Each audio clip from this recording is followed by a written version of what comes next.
તો મિત્રો 24માં જે હપ્તાની જે તારીખ છે એ આપણી ઓફિશિયલ વેબસાઇટની અંદર મિત્રો આવી ગઈ છે. પણ અહીંયા એક સસ્પેન્સ છે. સસ્પેન્સ કાંઈક એવો છે મિત્રો કે આ હપ્તો એને જ મળશે જેનું લિસ્ટમાં નામ હશે. હવે આ લિસ્ટ આપણને કેવી રીતના જોવું, ક્યાં જોવું? લિસ્ટ છે એ અપડેટેડ પણ થઈ ગયેલું છે. તો આ અપડેટેડ લિસ્ટ આપણે કેવી રીતના જોવું, ક્યાં જોવું? જો આ લિસ્ટમાં નામ આપણું ના આવે તો આપણે શું કરવું? અને જો આપણું આ લિસ્ટમાં નામ છે મિત્રો, તો તમારો જે હપ્તો છે એ 24 ફેબ્રુઆરી 2025ના મિત્રો તમારા ખાતામાં આવી જશે.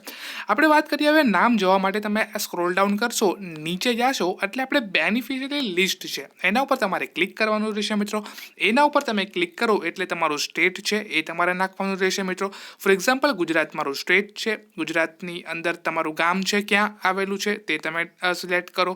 તમારું ગામ તમે સિલેક્ટ કરો એટલે કે તમારે બ્લોક નંબર અને વિલેજ તમારું સિલેક્ટ કરવાનું મિત્રો આવશે. અહીંયા તમારું સિલેક્ટ કરશો તમે એટલે કે તમને અહીંયા અમુક નામ મિત્રો જોવા મળશે. જો તમારું નામ આ લિસ્ટની અંદર મિત્રો છે તો તમે 24 તારીખના સાંજ સુધીમાં તમને હપ્તો મળી જશે.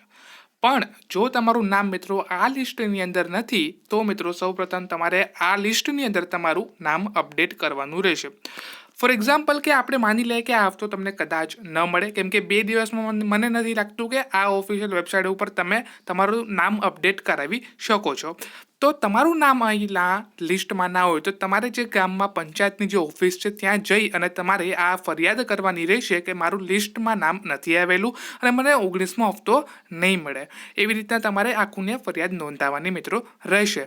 ત્યારબાદ એ જે કાગળિયા કરાવે એ કાગળિયા કરાવીને તમારું જે નામ છે એ આ લિસ્ટમાં 20મા હપ્તાની અંદર મિત્રો આવી જશે. તો જો તમારું મિત્રો આ લિસ્ટની અંદર નામ હોય તો તમને 24 તારીખે મિત્રો કાંઈ જ કરવાની જરૂર નથી. 6 વાગ્યા સુધીમાં તમને તમારો હપ્તો મિત્રો મળી જશે. Thank you for watching.